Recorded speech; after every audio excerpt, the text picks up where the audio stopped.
It is not a movement of parties, but a movement of people.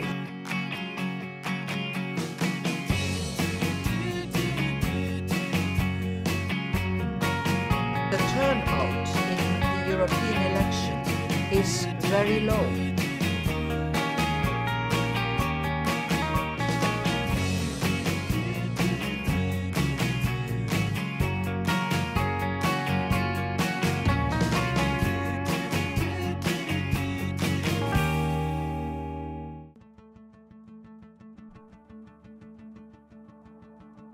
I have already my degree, but I'm currently unemployed. I study now. And I'm studying here. I'm working right now. I'm in the last semester of my studies. I'm studying. I am working since 2 months. I have my own company.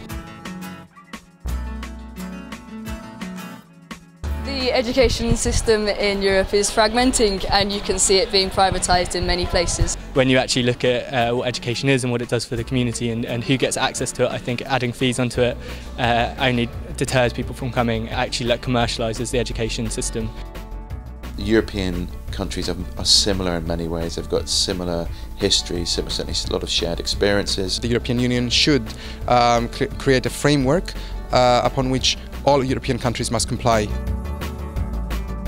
What the European Union does is playing a supporting role, for example, by creating exchange possibilities.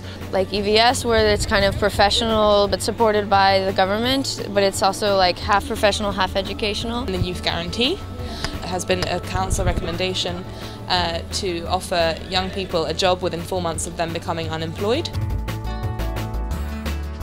Also through things such as the PISA study, it allows us to compare the same kind of age group, the same cohort of students across several or many different countries. But it cannot make decisions in the education policy of the member states. About 43% of young people said that they would like to work, undergo training or move to a different EU country. I've done Erasmus 4 years ago in Spain. I did an Erasmus internship last summer, again in France. Youth in Action. All these programs are combined into one, so Erasmus Plus is just a name for all the programs, which also means that you can go now not only to Europe.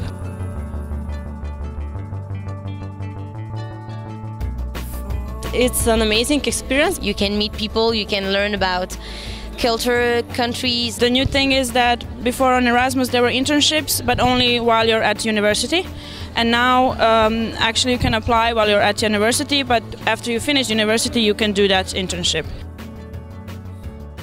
The funding for Erasmus will increase by 30% above the previous period of financing.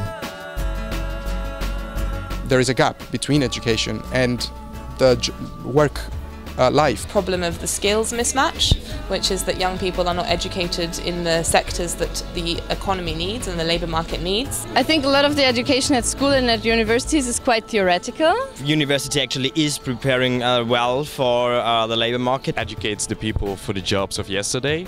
And because of the fast technology advances we are making nowadays. Youth unemployment reached about 12% in the EU 28 countries in May 2014. Especially in the crisis-hit countries such as Greece and Spain and Italy. Cyprus, Portugal have a very big problem with youth unemployment rates reaching up to 50% in some of these countries. Currently I have 3 flatmates, for example, that have firsts in their degree and they're working in Yo Sushi, they're working in a local cafe, and one of them's still trying to work between 3 reception jobs. Temporary contracts or working internship after internship, or generally kind of not having any kind of job security or any ability to establish a stable life. A lot of companies are already investing in the new generation. Unfortunately, there are a lack of graduate jobs out there, and particularly good jobs that are going to pay a proper wage. I couldn't find an internship even though I applied for many. Eventually I did find one, but unfortunately it wasn't paid. 3 out of 4 interns are not compensated or remunerated for the work that they do. In one way, it's good that we're getting more practical experience. It's not fair to have qualified people to work for free. Young people always have good ideas. So although you might have a great idea, it doesn't work out because you don't get the money to get it started. The European countries and European regions will have lots of benefits of promoting this kind of entrepreneurship. They created by the people from the region in order to respond to the needs of the region. Just by giving students a chance to have a side job that is in line with their study field, they can get, while studying, more relevant working experience. They can give money to start companies, and the other thing is they can give internships in the projects they already finance.